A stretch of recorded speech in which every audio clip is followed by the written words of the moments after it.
All right, sorry. Okay, we're going to start. Hi. Okay. And welcome to the September 13th Planning Commission meeting. Jackie, can you do roll call? Commissioner Haas. Here. Commissioner Lee. Here. Commissioner Strauss. Here. Commissioner McDowell. Here. Commissioner Hamilton. Here. Commissioner Rudy. Here. Chair Olson. Here. Thank you, Jackie.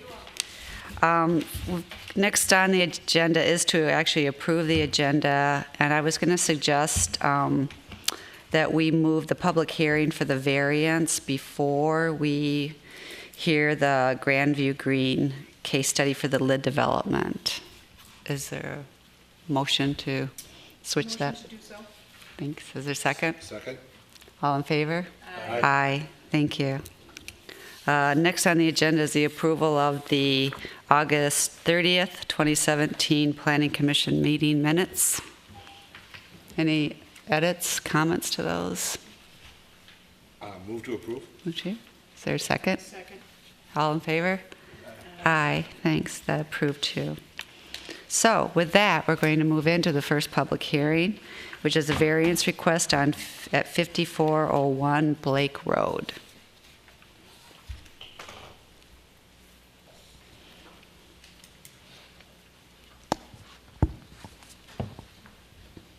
Thank you. Oops.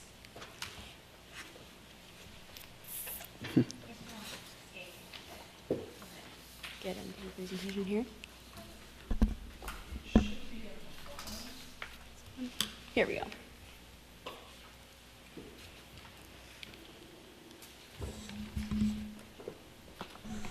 All right, thank you. The subject property is located at 5401 Blake Road on the southeast corner of Blake Road and Pine Grove Road. JMS Custom Homes has submitted a variance application to increase the first floor elevation of the new home 4.1 feet higher than the current first floor elevation. A demo permit for the house that existed at 5401 Blake Road was pulled in December 2012, and the subject property sits vacant today. The existing house was oriented to the west towards Blake Road, and the proposed home will be oriented to the north and addressed off of Pine Grove Road. The existing first floor elevation of the home is 942.6. The proposed first floor elevation is 946.7. The applicant is asking for a 3.1 foot variance to increase the first floor height by 4.1 feet. The home that was demolished on this property was a two-story home oriented towards Blake Road. The elevation of the existing driveway off of Blake Road was 940.3 feet, and the elevation of the proposed driveway off of Pine Grove Road is 943.6. The applicant is requesting to raise the proposed house 4.1 feet due to those existing grade elevations. The existing elevation of where the home or garage would sit is lower than the proposed driveway elevation off of Pine Grove Road. Therefore, the applicant is requesting the variance.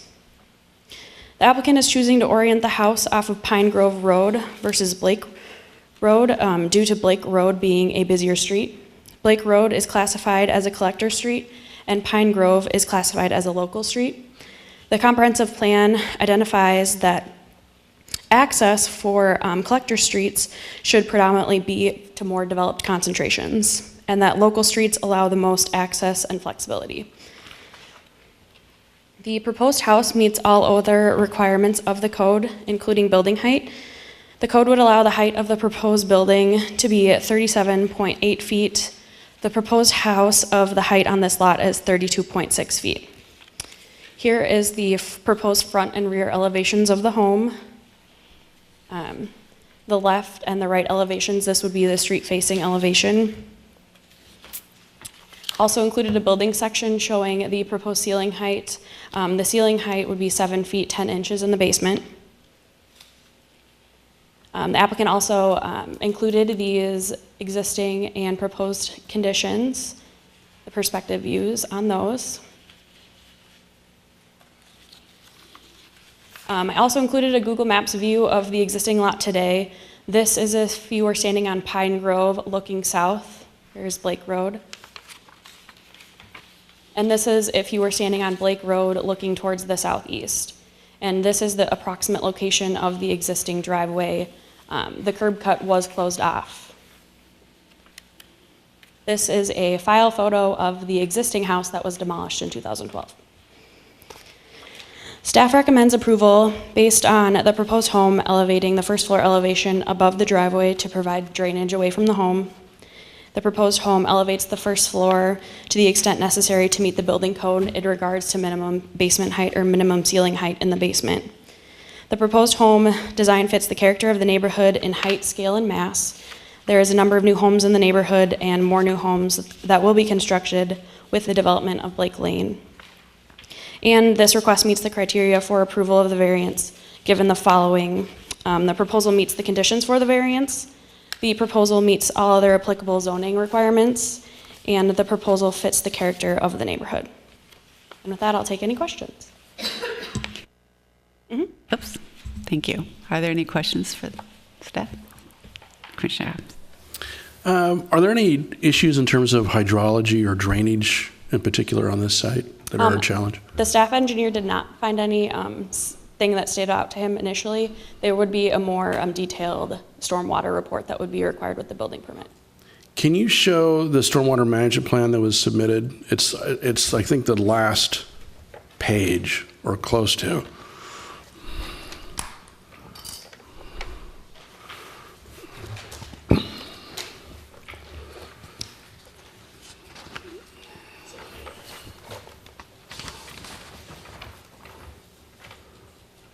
I don't know if we can show that on the screen.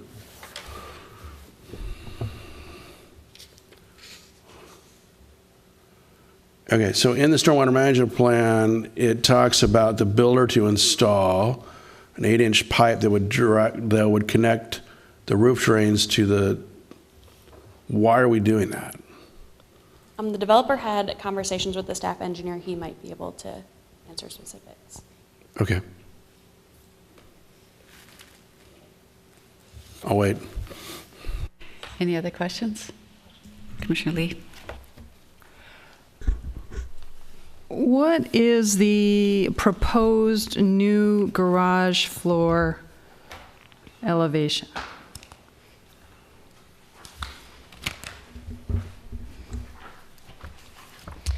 Looks like 945. Pardon? 945. 945. So what is the first floor elevation then? The first floor elevation is 946.7. Okay, and what do you know? What are the city's regulations governing imported fill quantity and notification and approval, or limits to that? If any? I could take that one. So that I don't believe we have specific, at least I don't know off the top of my head, but it would be something that would be reviewed as part of the building permit application where they're submitting a little bit more detail. Yeah. Okay, so that doesn't come into play at this point when we're looking at it for a variance request? Because in some cases, I'm looking at the contours. I think that this house is going to sit significantly higher. I understand why it has to, but the way, in order to get it to drain, it appears to have to really bring in some amount of fill. And I don't know that... That might be a question that we ask the developer. Are they bringing in fill, or are they just moving dirt around on the site? Okay, and then the city gets involved when they have to import fill, is that correct? Bring in extra fill from offsite versus moving it around? It would be, again, part of the grading plans that are being reviewed by our city engineer. Right, and right now we don't know if there's any limitation to that or restrictions at this point? No, again, they're looking at protecting adjacent properties as kind of the bottom line for it. And once they do the grading, they would go out and do the inspection to make sure that the contours are consistent with the plan that was submitted. Okay, all right, thank you. Any other questions? Do you know if neighbors had been notified or if we had received any comments? There was a neighborhood meeting and that the developer held, and he can speak to who was invited and who attended. Okay, great, thank you. Mm-hmm. Great.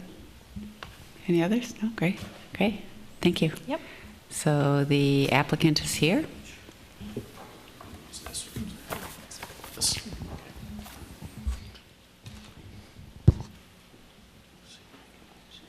And if you can state your name and address and all that good stuff. Thanks. Good evening, Madam Chair, members of the commission, audience, and staff. My name is Tom Bockergees with JMS Custom Homes. I run the Homestead Partners Division, which is the land department. We've owned this property now for a little over 3-4 years, and we're excited to keep moving forward now finally on this lot. We've had some interest. The staff did a nice job explaining the history on this and why we want to orient this to Pine Grove. I took many pictures, and they're probably in your exhibits, of the lot in its unique conditions and so forth. The first, I want to respond to the neighborhood meeting, the one question. Yes, I did meet, I went out and became proactive here in regards to meeting with 3 neighbors. Bob and Mary Owen, and they're at 5405 Blake Avenue South, directly south of our lot. Larry and Mary Johnson at 5400 West Highwood Drive, and they're directly east. And then Patricia Eigel, who's at 5404 Highland Drive.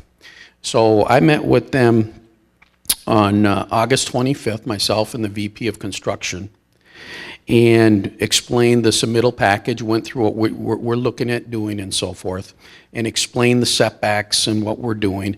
And it was a very positive meeting. They asked questions about drainage. They asked questions about when are we going to start. It's nice to see something come through. And so that meeting went very well. I informed staff through email and so forth, and they may have received some calls, I'm not sure, but no one's here, so hopefully that was very successful. In regards to Commissioner Hobbs' question on the stormwater plan, Charles from the city is actually requiring us to, all the water coming off the roof, to go into the gutters, right in directly into a pipe, into the storm sewer. And I guess this is common in the city of Edina. A lot, this has happened. We've built many homes here ourselves, as you know. So the drainage on this lot, when you look at it, all goes southeast. So meeting with Mr. Onan to the south, we're gonna try to reorientate some of that drainage. But to minimize the impact of stormwater, that is why the city's requiring that of us. And that's why you see that on the plan. Taking all the water coming off the roof into the gutter, into the pipe, to the storm sewer. So it's being required of us to do that. Oh, okay. Oh, in regards to the next question on fill, I apologize. I do not know how much fill. I do not believe there's going to be that much fill at all. It's going to be how we shift the dirt around a little bit here, because when you dig the hole, we're going to have some extra dirt. The uniqueness of this, when you look at the survey, the proposed survey, okay, and in my write-up, I wrote about the setback, because we have to follow the setbacks of the adjoining homes. All right, so from the garage at the 945 elevation to the existing curb is 943.6. That's not very high.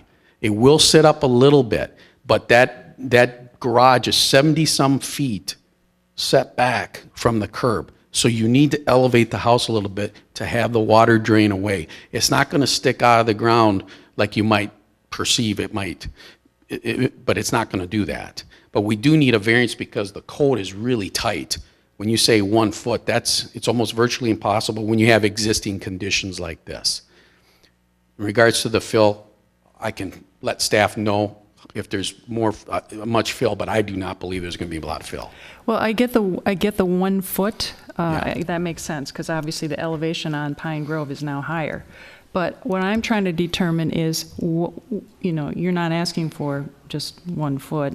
It's 3.1 plus feet. So how that was determined, I want to make sure that what you're asking for is reasonable in order to, and just exactly reasonable for what you need to do, not for anything in addition to that. Okay, so No. that's where I'm trying to determine what the. And I'm sorry, I'm not an engineer, but this is this is the lowest we could get the house to make the positive drain drainage away from the house on all levels, all sides of the home.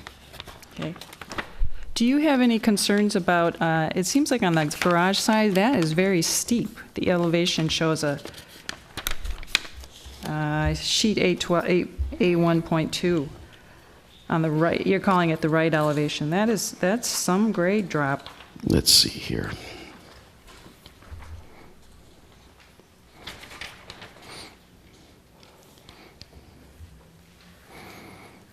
You're dropping. You're talking about the rear of the garage there? Yes, the side of the garage, I believe. It's because of the lay of the land right there. I mean, the way pictures are drawn sometimes are not exact, but because of how it drops quite a bit. If you look at the pictures, you can see, or look at the elevations. Yep. It drops quite a bit from that back, 937 at the back of that garage corner, which is the southwest corner, all the way to the property line. Yeah, that's a 5 foot and some drop. That's Yep. existing grade. So we're going to rework that grade back there to help out the neighbor. 'Cause he has some issues with drainage through his property. We're going to replace some trees that are back there that he's asked about, so we're looking at doing that. Again, I hope this is reasonable, because if it wasn't, the staff would have informed me, and Charles would have mentioned something, and the other staff members that I worked with would have too.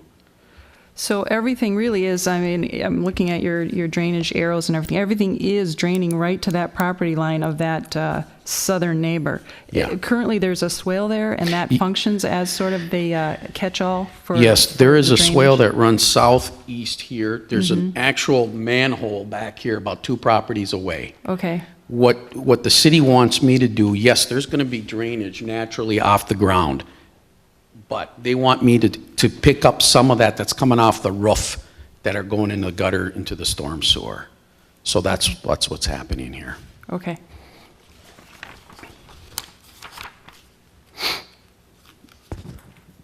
I'm good. Any other questions for the applicant?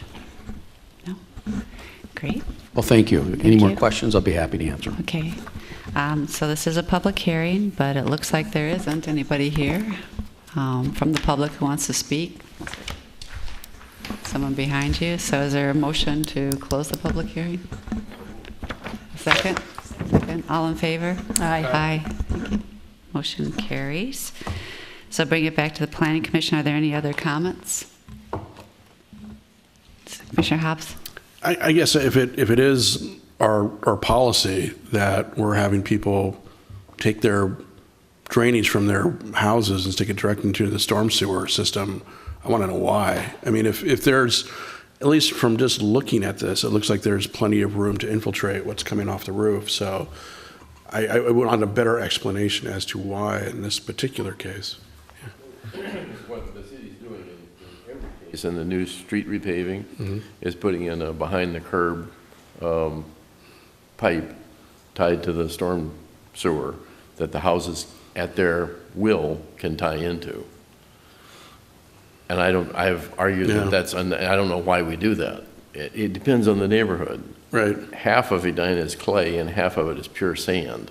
right. And they do it no matter what in every installation. I don't know the soil conditions over here. Yeah, and I don't either. That's why it'd be nice to know that at least where there's the opportunity to infiltrate something like this. And it seems like in this case, again, without knowing exactly what the soils are, perhaps there is, but I don't know. It would be nice to get an explanation from our engineering department of how we make that decision, when we're telling people to do that, why we're telling people to do that. I mean, just because obviously stormwater capacity has always continues to be a big issue, so. Could we add that to next week's, or the next meeting's agenda and have a Yeah. discussion?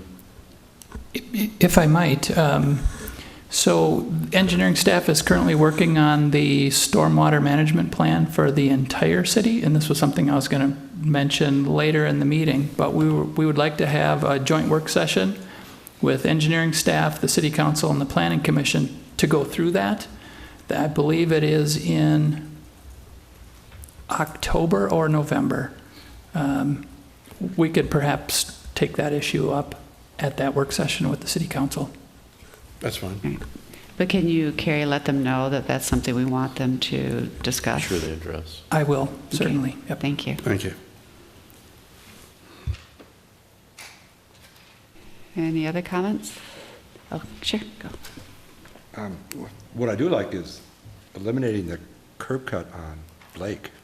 I think there's just lots of advantages, also for storm runoff from Blake. I mean, it's kind of a tough site when you look at the elevations there, that I think there's a lot of good resulting, not only for traffic, but for storm water management.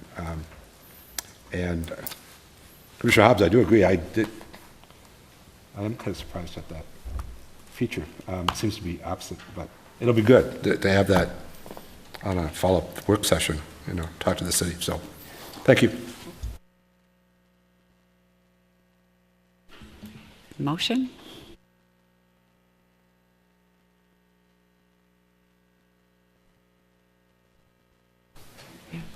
Is there a second? A second. Second, okay, all in favor? Aye. Opposed? No? Motion carries. Thank you.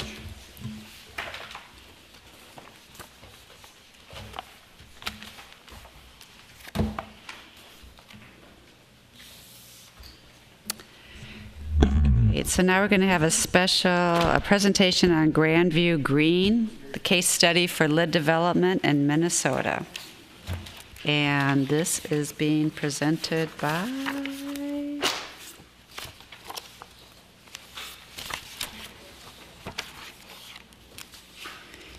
Katie Clark-Sieben. Welcome, Katie.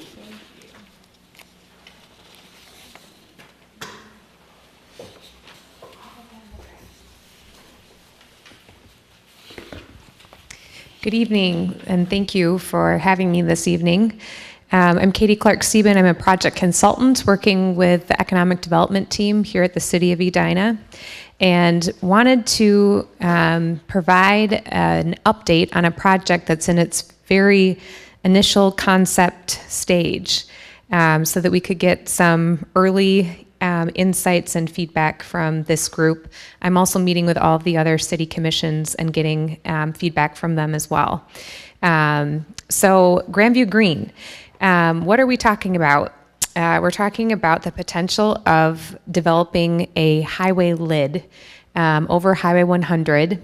By lid, I mean a 2 to 3 acre green space park, essentially, that's directly above the highway. And would stretch from roughly Vernon Bridge down to the Eden Bridge a little bit further. So I'll show you some initial work that we're doing. So a little bit tonight we're going to talk about background of the Grandview District. Many of you will be familiar with the work that's already been completed. And then the concept that we're working on for the Grandview Green project and where we think it could potentially be headed if there's support for this project. So why are we exploring this concept of a highway lid? Well, first off, it reconnects neighborhoods and communities divided by highways. So it creates new pedestrian walkways, much more bicycle-friendly district, and it also creates new green space for community programming and social events. So Clyde Warren Park in Dallas or Millennium Park in Chicago are examples of lids that have yoga in the park, movies in the park, space for children to play, soccer games, a variety of community activities.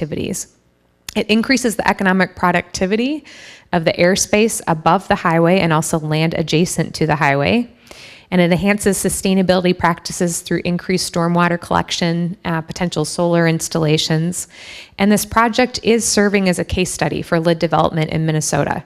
I've been working very closely with MnDOT as a partner in this effort, and they see Edina as leading the way with lid development if this project does move forward. So as we're working through what this could look like, we're keeping in mind that we're creating a roadmap for other communities to potentially have lids over highways or interstates in the Twin Cities or other parts of the state. There already are some lids currently in the state of Minnesota. The picture on the top right is Longfellow Gardens in Minneapolis. So you see the cars drive directly below the park space, and when you're standing on top of the lid in the park, you barely notice that that there's a highway directly underneath. The picture below that is Leif Erikson Park in Duluth. But Grandview Green, when we're thinking about this concept, we're thinking about neighborhood connectivity, economic development, green space, and transportation parking. So it is sort of in its own category compared to some of the other lids that are currently in Minnesota. And it's serving as a case study to uncover how we're leveraging unused public land to spur private development. So the Grandview District, as I'm sure many of you are already aware, has been an area that the city has been thinking about and studying for a while. In 2012, they completed the Grandview District Development Framework, which the ultimate decision from that work was that we needed to create a place with a unique identity, announced by signature elements like an iconic gateway, a central commons, serving the neighborhood's needs, and an innovative 21st century sustainability approach. Completely rethink and reorganize the district's transportation infrastructure and leverage public resources to make incremental value-creating changes that enhance public realm. And so as we're thinking about Grandview Green, we are weaving those same themes into this work. In addition, in 2016, the Grandview District underwent a transportation study where short, mid, and long-term changes were laid out. Some of the themes from that work also are very much in line with this Grandview Green concept in creating space to accommodate pedestrians and bikers, traffic management, and potential enhanced bus stop, providing southbound access to Highway 100, and potentially thinking about a transit line or new district parking. So in May 2017, the city did a feasibility study for Grandview Green. There was enough interest in this concept that the HRA said, let's take a look at this and let's see, are there potential fatal flaws to this type of a project moving forward? What we learned through that feasibility study, which was done by Architectural Field Office and then partners such as Kimley Horn, Jones Lang LaSalle, they found no major fatal flaws in developing a green lid over this portion of Highway 100. And then they also, part of the feasibility study was to explore what's possible for this space, what could potentially happen in this space. What they uncovered is that we could create 13 acres of new buildable land on 16 different parcels. The area has the potential to support over 2,500 new parking spaces, an additional 2.4 million square feet in private development. And after completion, and this was an initial estimate done by Jones Lang LaSalle, I want to caution you that these are initial estimates, and I expect that as we dive deeper into this project, these numbers will change over time. But their initial estimate was that property tax revenue could increase from approximately $2 million to $100 million. Sounds too good to be true, I know, but I'll explain how they arrived at those numbers in a moment.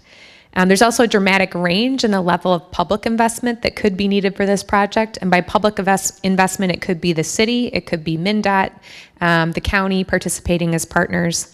On the low end, $6.7 million for the construction of just one segment of the lid, or $70 to $90 million on the high end if the public invested in the full lid segment, new roads, off-ramps, and public parking ramps.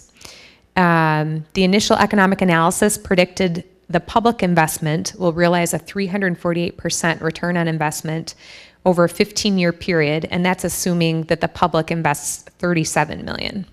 So very, very good initial return on investment, but again, those are estimates and numbers that will change over time. So as we thought about this concept, and these are some maps the Architectural Field Office provided as part of the feasibility study work in just exploring what could potentially be possible. They started with looking at land ownership, and really it's what land is in, some is ownership, but some's fee or easement. But what's really interesting and exciting about this innovative concept is when you think about that yellow space being MnDOT-owned land, that's public land that is currently not producing any tax benefit for the city or the schools. And then the orange space is city-owned land, which is also not on the tax rolls. So if we think about if we put a lid in place over Highway 100, and this is a grid kind of explaining how a lid operates, you'll see that orange space above the cars and the trucks is the lid itself. So 68 feet on either side. They thought that it would be wise to create, for the lid to have enough space for a potential fourth lane on Highway 100 at some point. There's no planning underway. MnDOT has reassured us for a potential fourth lane today, but we want to be thinking 50, 100 years out. And maybe at some point that is a transit or bus or electric vehicle lane, who knows? But if you put that lid in place over the vehicles, if you notice the embankment on the side, what that lid does is it creates new space to either have a frontage road there or development directly next to a highway. It also creates, to the other side, a potential for having district parking, which is essentially would be feeling like it's underground parking to a resident, but it would be directly next to the highway space. So the concept parcels, and again, this was all part of the feasibility study work, they explored what is that potential. So if you see 5B and that green space stretching down, that is the actual lid space directly over Highway 100, about 2 to 3 acres of new green park space. And the surrounding parcels are parcels that could be available for development. At this very early stage in the process, we're not sure yet what type of development or what goes in that space. There's, of course, much more work to be done, but starting to think and explore about what that could look like. They also thought about what public infrastructure would be needed if that lid would be in place. Explored the idea of a new central Main Street, the orange street going through the middle. We actually held a technical assistance panel with the Urban Land Institute last week to gain some insight and feedback from some private developers, nonprofits. One of the pieces of feedback they had is that road really should be focused on pedestrian and bike traffic versus motorists. And we might want to cut that road off between parcels 9 and 16 so that it's not doesn't go all the way through to encourage that being more of a walkable, bikeable space. Again, one idea at this early stage in the concept process. And then this highlights some of the road alignments that would need to take place with this particular plan, new intersections, and then a phase 1 northbound Highway 100 access and a phase 2 flyover access northbound for Highway 100. As we think about this project and how it could potentially move forward and gather, we are in a exploratory gathering information stage currently. So one of those things that we did is to lay out what would that 5-year plan look like if this project does continue moving forward. To give you a sense of where we think it could head. So focused in 2017 with city engagement. We'll be going out to the public in October, November timeframe to gather feedback from neighbors and associations and see if this is truly something the community is interested in. Public agency engagements, we're meeting with MnDOT about every 2 weeks currently to explore how this works. As you can imagine, some of the discussions we're having, since lid development is such a new thing for Minnesota, are things such as who's responsible for operations, maintenance, ownership of that lid. The new value that's created of being able to develop land that's directly above MnDOT right-of-way. Who is able to benefit from that new value created? Is that invested back in this project? Is that in MnDOT money used for multiple projects across the state? What does that look like? And so there are many different legal and programmatic policy pieces that need to be sorted through as we're thinking about this potential concept. Directly underneath that, legislative work. Since this is very new for the state, we're looking at MnDOT as looking through statutes and figuring out would there need to be any policy changes to help support this type of an effort. Funding and financing, and then technical studies.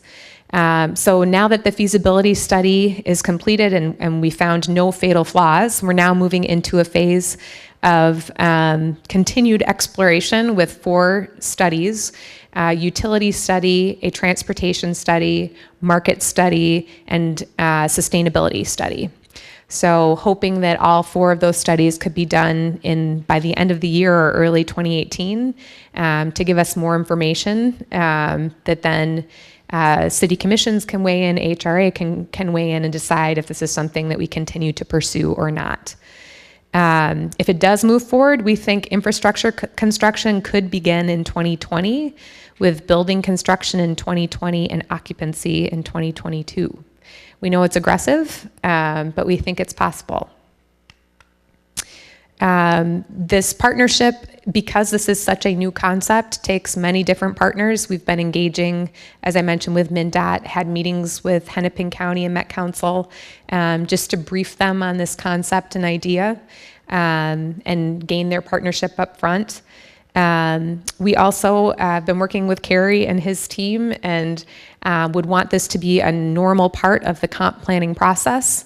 And would create a small area plan later this year, beginning of 2018, for this potential project.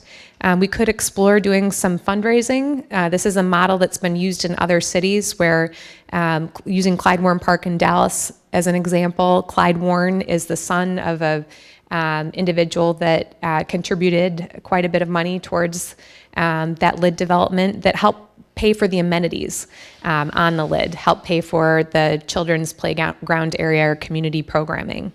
But with the community being at the center of this project and really guiding and shaping the community purpose for this lid and the district as a whole. So next steps, right now I'm doing roadshow presentations to all the city commissions. We held the Urban Land Institute Technical Assistance Panel last week, and we're launching those 4 technical studies. As I mentioned, October, November, we're planning on some community sessions to gather feedback and sort of assess, is there interest, appetite for this type of a project? And then with a plan to bring all that information back to HRA in January of 2018 to kind of take another check-in and see where everyone's at and if this is work that should continue or not. I do have 2 initial renderings that were done as part of the feasibility study. I don't want those plain white buildings to scare you. I know they don't look like they have much character, and that's not the current character of the district. What essentially this exercise was for the architecture firm to be able to think about space and what is possible in that space. As you know, in the work that you do, these go through many different phases, and I'm sure it will look very different than this if this project does move forward in the end. But what I think is important for you to see is that green lid space that goes down the middle over the highway. It would extend beyond the Vernon Road, but we didn't put that in the rendering because we wanted you to be able to see the cars going underneath the lid, and then they'd come out the other side, just by the Eden Bridge there.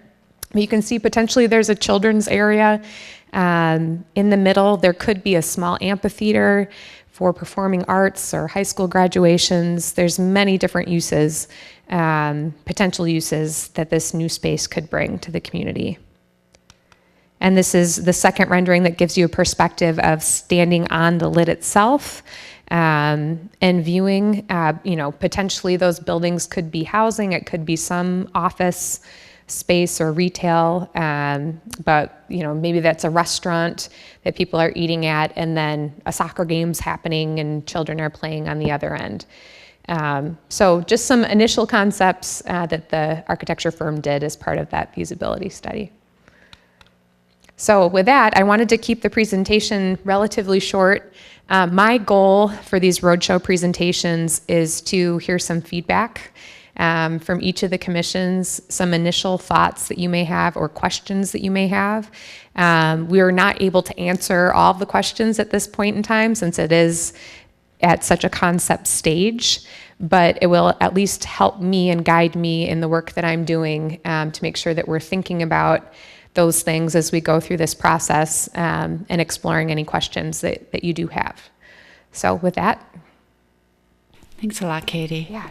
Let's start down at this end. Go for it. It's interesting. I'm really intrigued by the numbers because it would seem like a folly if the numbers weren't so compelling, at least to me. So can you give a little bit more clarity to, there's a pretty wide range here. And then the number you actually chose for public investment was 37 million.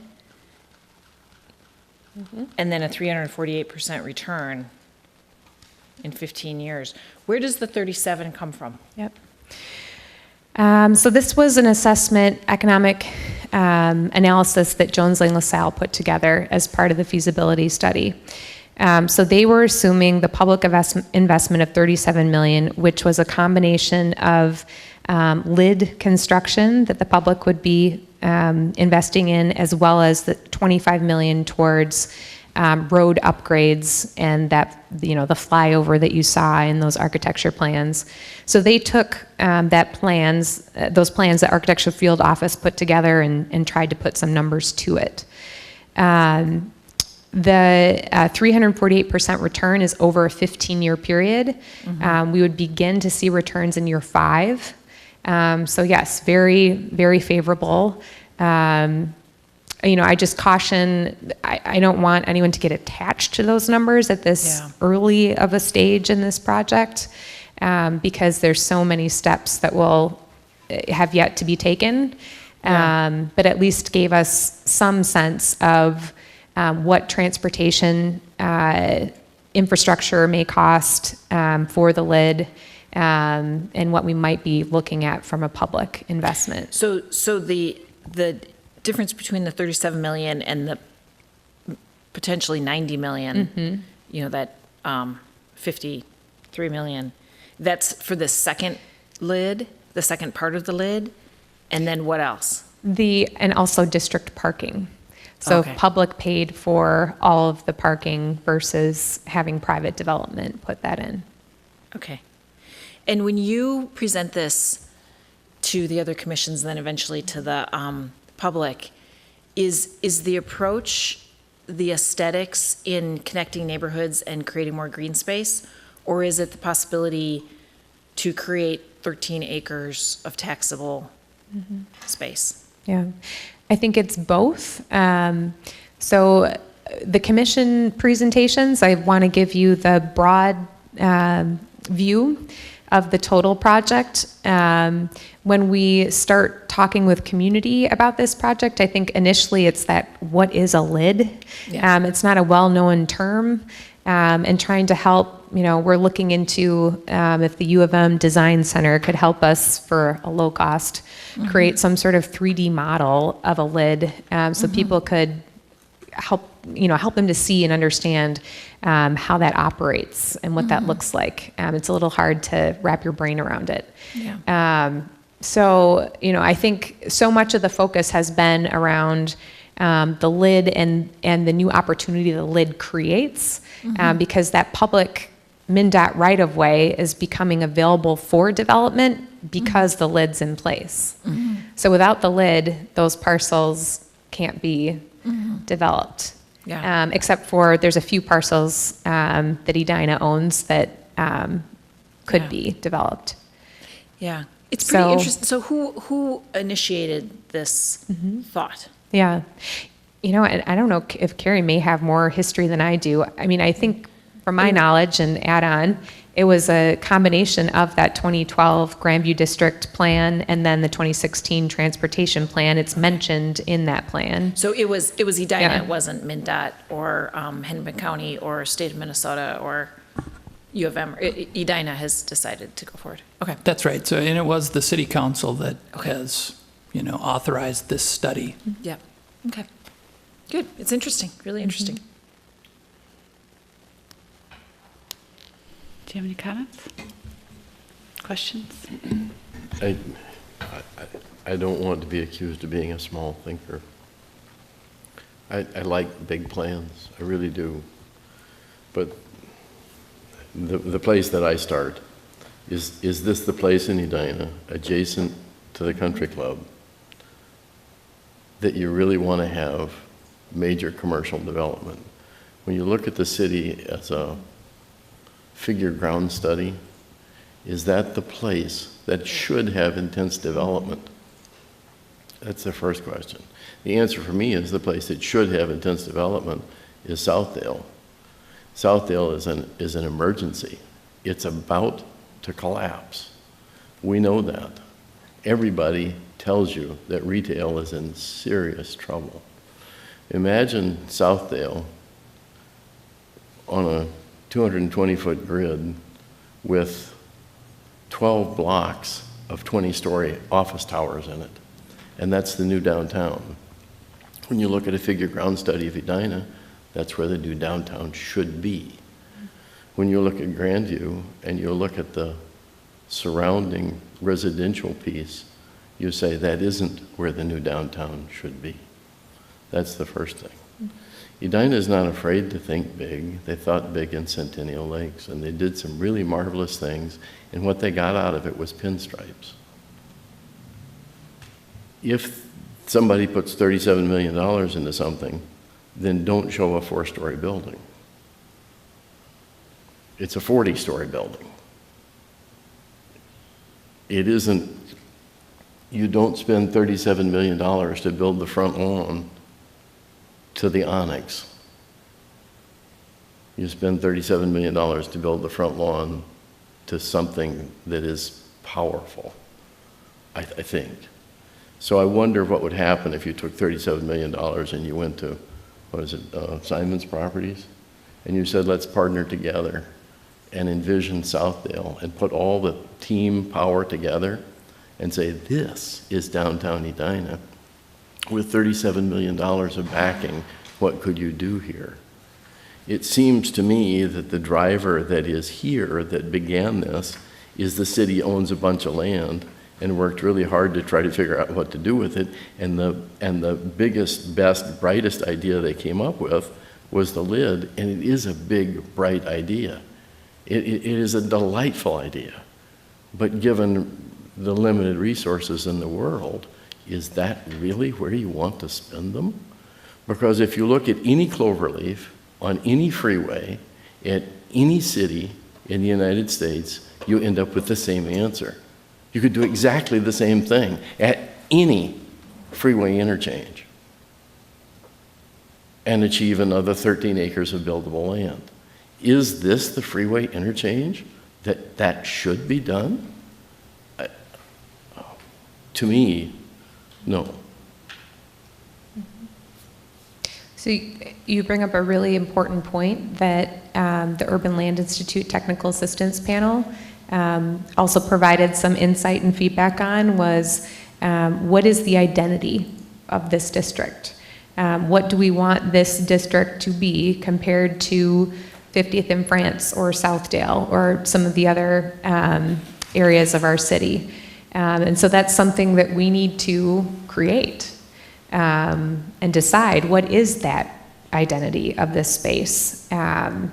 some of the ideas that were thrown around is this more of our central park in Edina, or that green space is more of like a campus feel versus heavy retail, right? But if it is a So- Central Park Yeah. is surrounded by 40, 60-story residential density.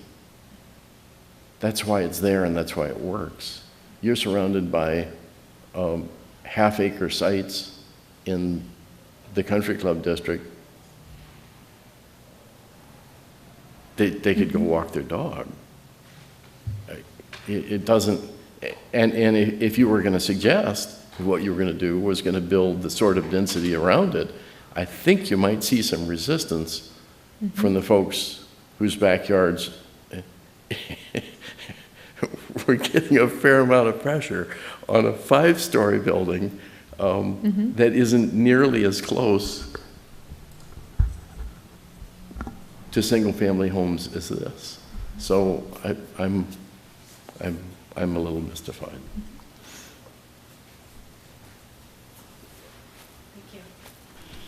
Going on down the road. Do you have any comments? Yeah, a little bit. Go for it. So like, is there any potential harms that could occur to like the green space due to like the proximity of the private developments? Excellent question. I don't know that I can answer that today, but I think we are starting from a place of making sure sustainability and environmental practices are woven into this planning process. And so we would make sure to be thinking about that and not harm that green space. Sorry, I feel like that's not a great answer, but maybe the best I can do tonight. And like also, in terms of like the numbers you have for like the property tax revenue that could like happen, like the increase that could happen, do you know how desirable like the area would be for private developers? So that's one of the reasons why we held that Urban Land Institute Technical Assistance Panel, was to try to get a feel for that, asking the private developers on the panel, what does it mean to build next to a lid that's over a highway? Do you think about that differently in any way?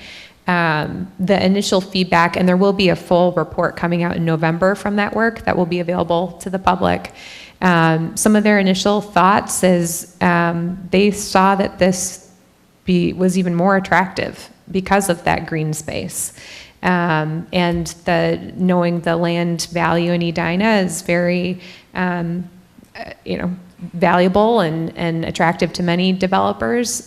This particular area was of interest to them. So we don't have any information today as to what that right mix might be of, is that space housing or commercial development or retail? We're not sure.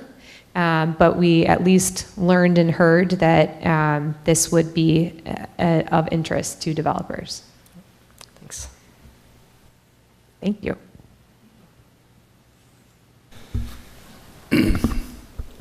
What is MnDOT's position? Are they buying into this? I mean,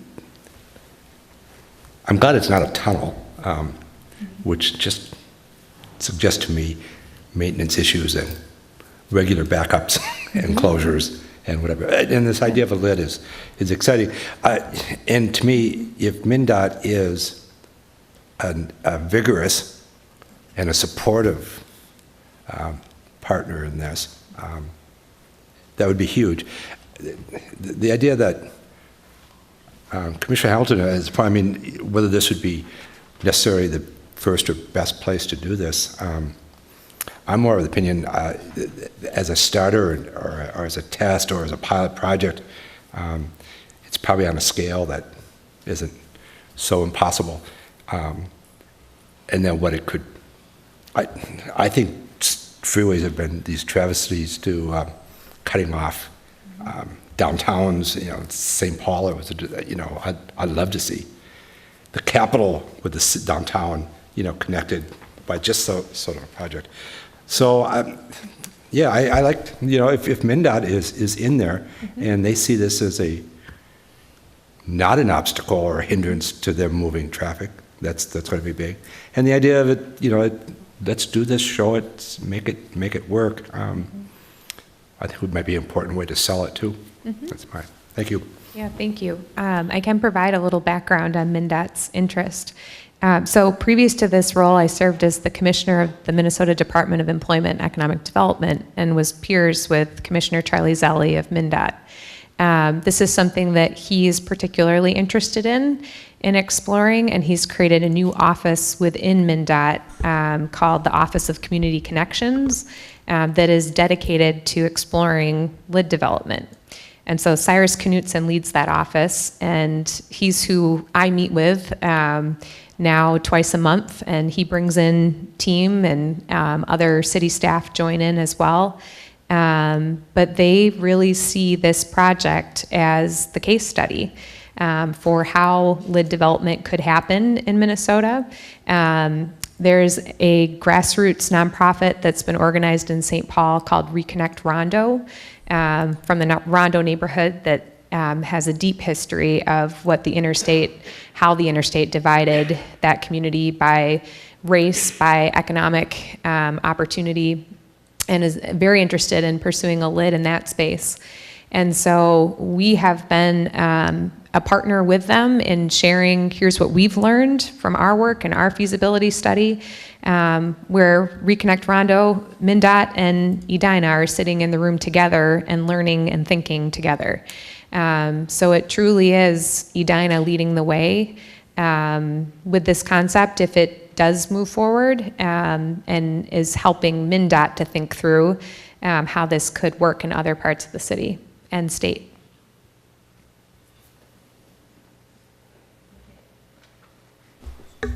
Thank you for your presentation. I have been hearing on the periphery about this, so this is the first time actually I think that even anyone on this commission has had a formal introduction to it. So just my first impression, I think that it is a very ambitious concept, and I understand the idea of Edina wanting to sort of be a leader in this, and as you mentioned, kind of show other cities how it might be done. However, I do feel that the cost of it and the amount of effort that's going to be made to move this forward, it would feel to me that would need to have a significant public component. So, as you mentioned, Millennium Park in Chicago, I think that's what holds it together, is that has been such a big public space.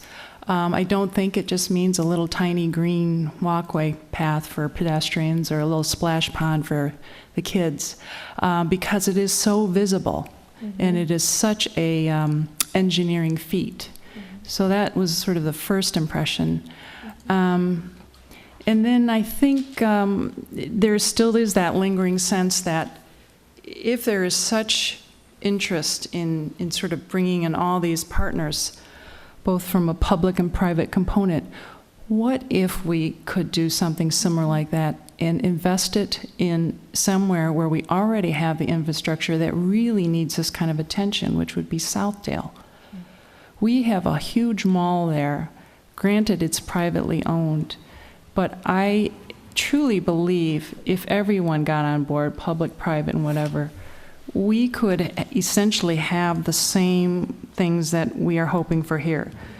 2,000 new parking spaces, an additional 2.4 million square feet in private development, by looking at that mall property and figuring out how to rezone it and break it up.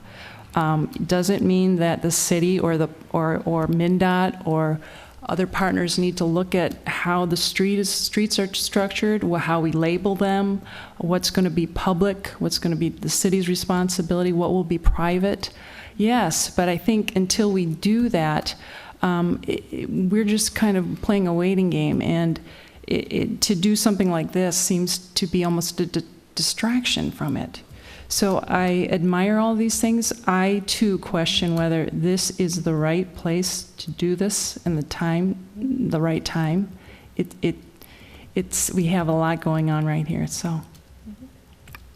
Thank you. Thank you.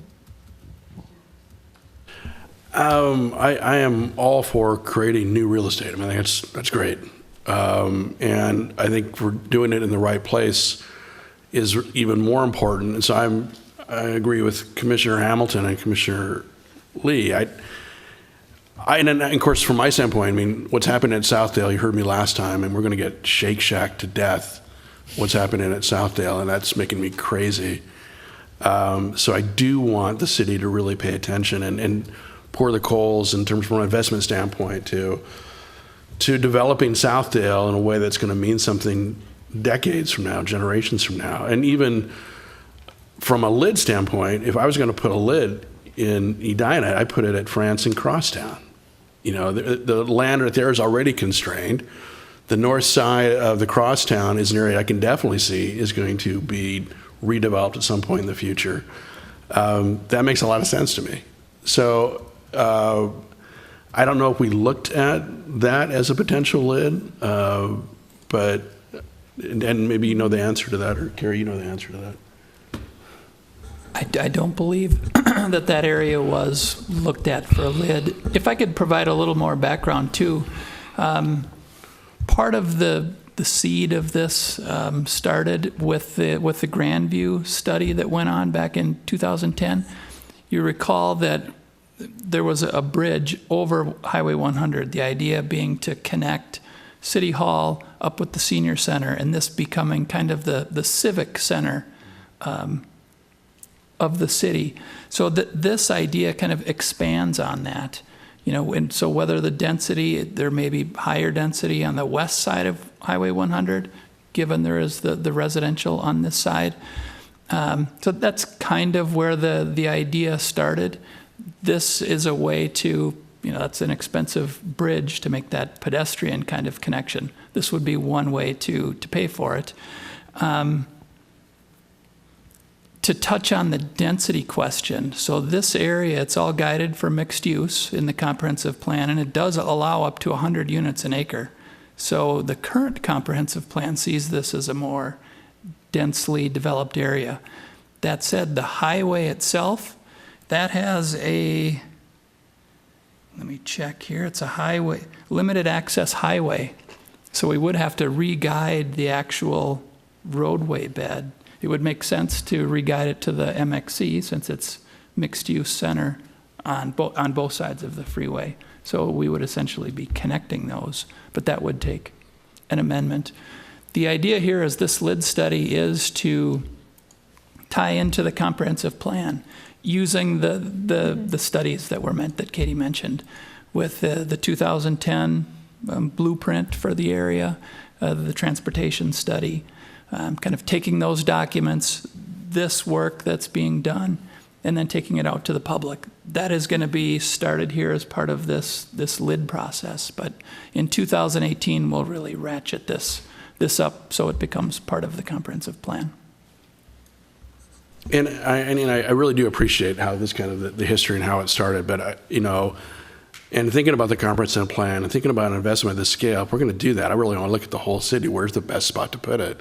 And I'm sitting here staring at, you know, the aerial of France and Crosstown and looking at one of the biggest employers we have in the city at Fairview Southdale and thinking about how constrained they were and everything that they do. To be able to help that out in some way just makes a lot of sense to me. So I don't want to throw a monkey wrench in this whole thing, I guess, but from my standpoint, I really would like us to take a step back and really think big and think about where an investment of this scale makes the most sense. And, you know, maybe there's another way to make that kind of connection. And we're talking about at Grandview, but maybe when we're thinking about putting a lid, maybe there's another spot to put it. Oh, and I guess one other question too. Mm-hmm. Do we know of any lids across the country that have failed from a standpoint of it didn't meet the projections that everybody had from an economic development standpoint? I do not. However, I don't know that every lid was developed with economic development in mind. Mm-hmm. So some were purely developed for public space, parks. Right. You know, covering the highway, containing pollution from the highway, containing some noise from the highway. So, yeah, I haven't seen a study on a failed concept. Okay. Thanks.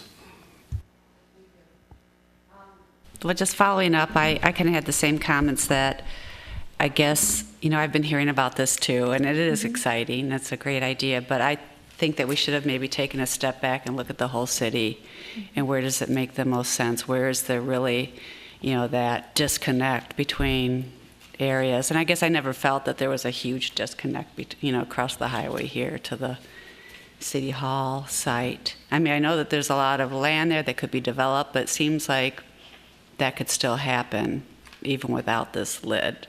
I guess I'd have to see why what you're showing with the development couldn't happen. Not tonight, you don't have to specifically show me, but just talking about this plan that you've presented to us.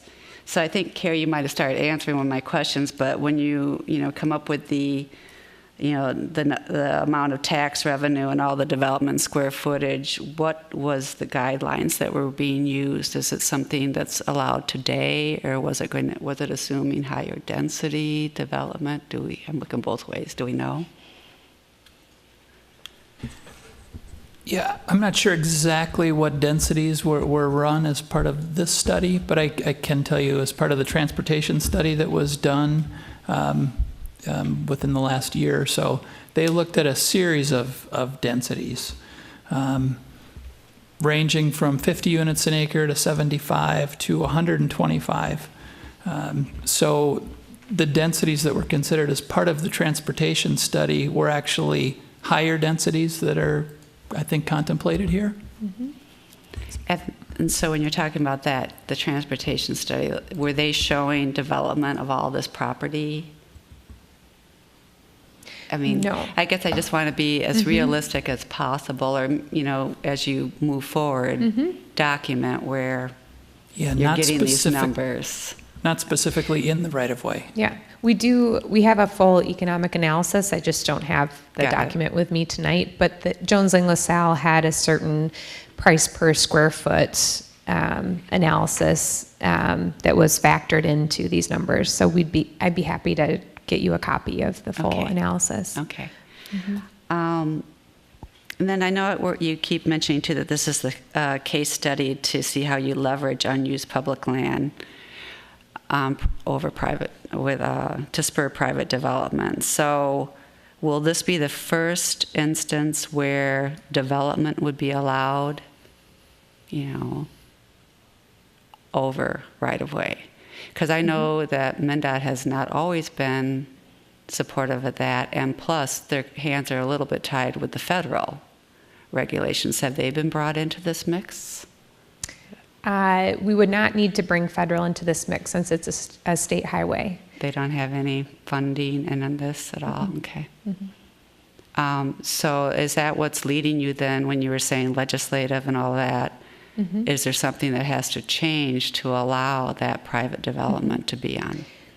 That is what we're exploring. So there's an attorney at MnDOT that's reviewing all of the statutes and thinking through if there would need to be any policy changes. To date, there's been none that have been identified, but she's in sort of midway through her process of exploring. And that's thinking about this potential project, but of course from MnDOT's purview, they're thinking statewide to allow these types of projects to move forward. Okay, well, that'll be really interested in seeing the outcome of that, because that might be tough. Let's see, what else do I have? Again, if this is the correct location. When you say that there was no fatal flaw with the feasibility study, what would you have considered a fatal flaw? If there was some sort of engineering fatal flaw that wouldn't allow for this type of construction over the highway, they were really looking also from an economic analysis standpoint of cost versus return on investment of new property taxes that will be coming in. So a variety of pieces, but so far they have not been able to, even talking with MnDOT, is there some piece at MnDOT that's not going to allow this type of construction to happen over a highway? So thus far, we have not ran into a significant roadblock that this would not be able to move forward. But it'll be, the community deciding if this is something that we're interested in trying to move forward. Okay. Let's see. So just to get a little understanding then too, with our role in this, so this is where, or I guess with some of the comments that you're hearing from us tonight, how, feasible is it that the city would take a step back and really kind of look at where this really belongs? Or is this just, not stopping? Well, since we are updating the comprehensive plan, that is something we can take a look at as we look at the entire city for development. So it's incumbent upon this group to take a look at where, maybe it's two lids, maybe it's here and at Southdale. Right. So I think that's something that we definitely should look at as we're doing the current update of the comprehensive plan. Okay, agreed. But it looks like that would be a lot of work and money to invest for us. How, I guess we can talk in details how we would do that. Again, it's big picture comprehensive plan. You would recommend that, that the council study it at the, say, France and Crosstown. Then it would be up to the council to invest more money. So with the comprehensive plan, again, it's the big picture look at the city where you would make a recommendation that would be the appropriate place to do a further study or an additional study. Okay. All right. So then when do we see, are you just going to provide us with updates? Or I guess I'm still trying to understand beyond what we're doing with the comp plan and the big picture stuff. How are we bringing this in? Is that what you're saying, starting in 2018? Does it come back? Yeah, so the process currently laid out is to meet with all the city commissions, gather some initial insights and feedback. In tandem, we're launching those 4 technical studies that will get more information back on transportation, utilities, sustainability, and a market analysis. By the end of the year, sustainability study may stretch into early 2018, but the others should be completed by the end of 2017. And also doing the community sessions to gather feedback from neighbors, businesses, schools, and churches. And then coming back in early 2018, HRA is the entity that has sort of given a nod to doing these studies. So I need to come back to them with those results, but I'm sure we can come back to commissions as well. And maybe Carrie, you can weigh in on that. Yeah, I think for the planning commission, once we get into the Grandview portion of the comprehensive plan, the small area plan for this area, and when we have the check-ins with the city council, this would be a hot topic where we would talk about, is this make your recommendation? Should it be looked at elsewhere? Where we can have that dialogue about this location, other locations. So I would suggest as part of an upcoming check-in as part of the comprehensive plan that we have this as a topic of discussion with the city council. Agreed. All right, well, thank you. Any additional comments? Thank you very much. Thank you. Thanks, Dave. Just for about 10 years ago, we proposed about a 40-story high-rise over Franklin at 94. So you're looking downtown on one side and out south on the other side, and the freeway became a river underneath the Ralph's drawings were to weep for. They were just beautiful. And it might be an interesting piece to look at They're still in the archive someplace. At that point in time, the freeway crew was not terribly interested in thinking about it as an option. Thank you. Thank you.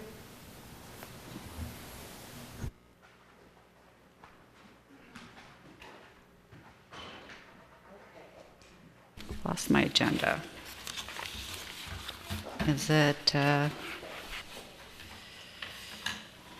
it's our 2018 Planning Commission work plan, which let's guess what's on that. We better check community comment and then we'll, Oh, right, sorry about that.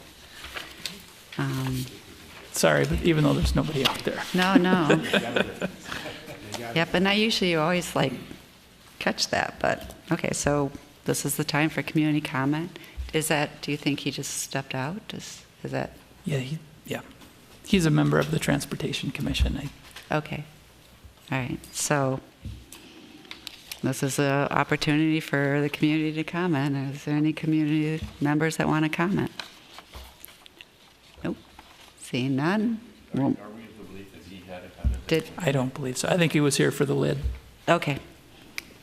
All right, so. If he comes back, we can invite him up. Yeah. All right, then moving on to reports and recommendations, discuss the 2018 Planning Commission work plan. Is that you, Carrie? Yes, thank you, Chair, members of the commission. Before you is our recommended 2018 work plan. As you know, we're extremely busy with redevelopment projects, and then we have that little other project going on, the comprehensive plan. So I'm not suggesting anything in addition to those two functions for us for 2018. So I put in the detail as we've talked about. You know, we're a little bit behind our schedule for the comprehensive plan, so I've made note of that. So the council is aware, and as we've talked about in the past, we don't want to rush. We want to make sure that we get it right. So again, I'm just recommending that we include just those two items for our 2018 work plan, and I would open it up for discussion. Thank you, Carrie. Did anyone have any additions that they wanted to add? Steve? I just going to say, I think that makes a lot of sense. I think we should concentrate all of our energy as much as we can on getting a great comp plan. So I agree. Thank you. Anyone else? Any other additions, comments? Good. Do we have to approve this? So, Yes, okay. please, and then I would submit that to the city council. Okay. Well, is there a motion to approve the work plan? Motion to approve that. Is there a second? Second. All in favor? Aye. Motion approved.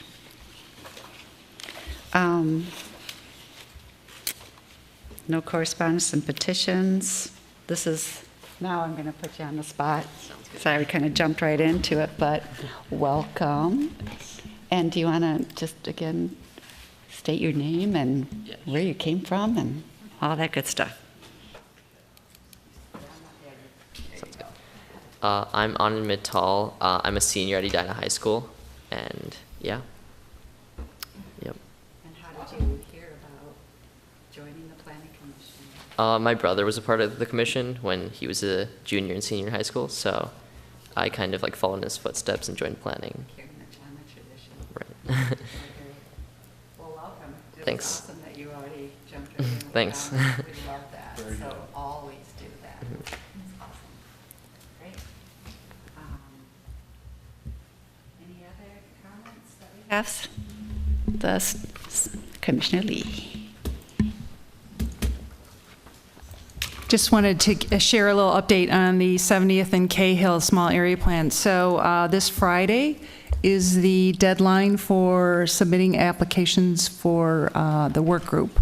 Right now, we are a little short of business owners and commercial property owners from the pool. I haven't actually seen the application, so hoping to extend maybe that deadline by a day or two potentially to reach out to some tips leads that both Jerry and I have received. So obviously that's an important part of any work group, is to get the input from also the commercial business side of it. And we know we're talking about an intersection which is primarily a little retail corner. So that gives us exactly 1 week, next week, that we'll be reviewing the applications. Right now it's going to be Jerry and myself kind of having a discussion. We're going to sit down and go through those together, and then hopefully propose a slate for you at our next meeting the following week. Just a quick question. So are you only looking for business members within that area, or could you open it up to the whole city? No, I mean, I think we have representatives that from the neighborhood. I think we're looking specifically for local business participation. Yes. Local to that area or local to Edina? Local to that area. But if you have, if I could, okay. It seems like to me that one of the things that we've run into the fence on is looking at small area plans. We look at the small area plans as if we were planning for that area. And they're small area plans for Edina. They're for all of Edina. How they affect all of Edina. The discussion that we had tonight about the lid was about Edina. What happens to all of Edina in its small areas? And I think if we continue to look at our small area plans in a parochial way, this is us and ours, me and mine, we're not going to see much change. We're not going to see much futuring. We're not going to see much for Edina. My suggestion is reach as far outside of that area and have people think as broadly and as wisely as they can about what's good for Edina in that area, instead of look at that area for what it is. I think that's only limiting, and I think it has proven to be limiting in the small area plans so far.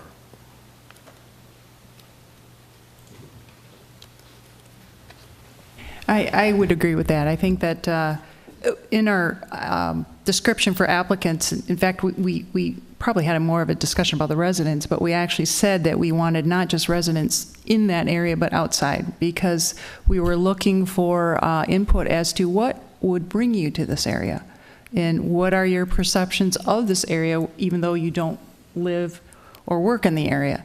So, like I said, to date we don't have anyone on the business side, so it would be an easy jump to open that up to any business owner within the city of Edina or property owner.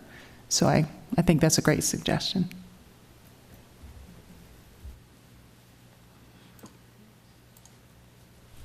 You got something, Sheila? Should I just give a quick update on France 44? So we had our meeting last night, the small area plan meeting.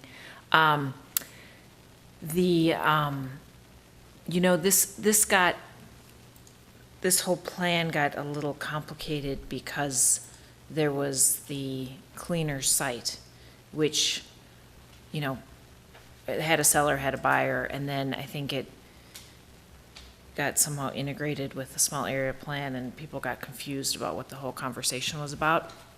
So, we went into this meeting hoping to focus on the things that the whole group agreed on, which were many things. We all want to kind of clean it up. We, agree that consolidating the parking makes sense, adding wider sidewalks, more walkability, all the things that we had been talking about. But, underlying the whole meeting was this petition that has been going around where I guess as of Monday, they had like 220 signatures saying that they don't want this to turn into a Excelsior Grand.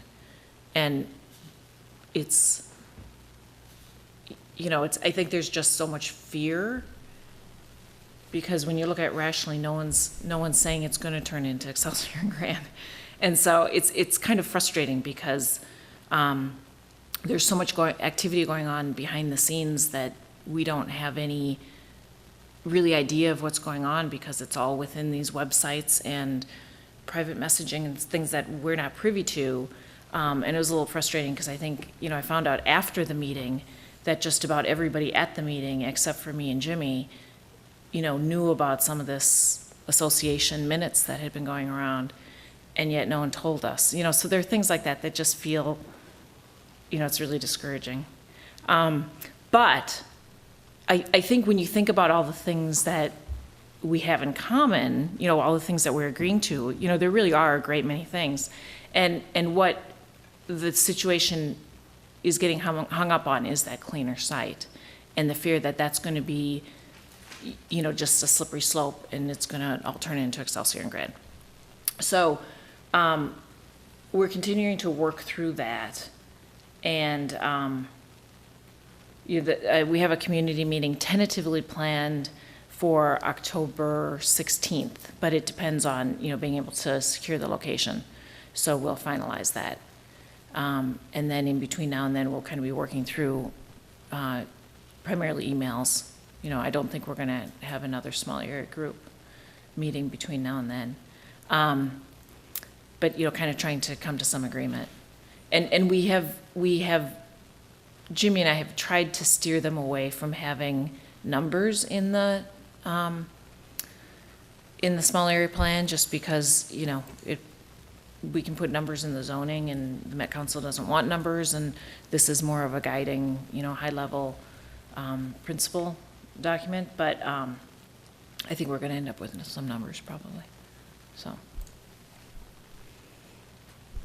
I was going to say, you have to kind of just go with what your gut says, and I think if you have to put numbers in, so be it. I mean, it's not the end of the world. And as you see, even though we have numbers, there's plenty of times where we look at a project and it's judged on the basis of something else. So the plan is just a guideline.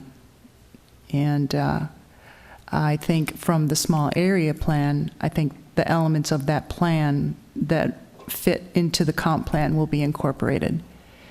No one has a crystal ball and knows what's going to come forth. So these are, at that time in place, that was the best sense you could get. And it may or may not be applicable in reality. So you can only just do the best you can. And a lot can happen in 10 years. Yeah.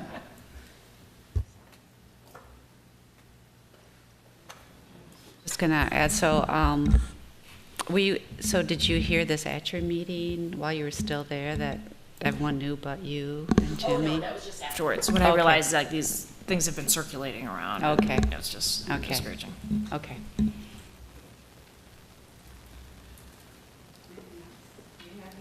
Harry? Yes, just to update you on the Southdale small area plan.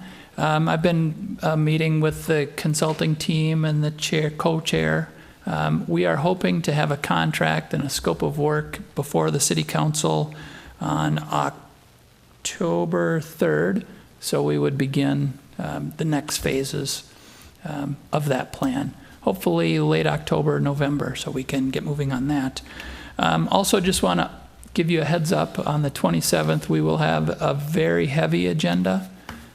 We have a comprehensive plan amendment in for the Edina project. They're only requesting a comprehensive plan change in regard to height and density. So it's not a specific rezoning proposal. So that's one. We also have a comprehensive plan amendment for the Valley View and Wooddale, the city-owned property, part of the Noonan property, and a couple of the single-family homes to the north. We've reviewed a couple of sketch plans. So we have that application in as well. You will also have a sketch plan review for Pentagon Park, the south parcel. I haven't received the plans yet, but I'm expecting them tomorrow. So we will have that on for a sketch plan, in addition to our work session prior to the regular meeting. So we'll have a full night ahead of us. That's it. All right. Anything else? Anyone want to make a motion to close? Pardon? Yes. Second. All in favor? Aye. Aye. Thank you. All right. Get out early.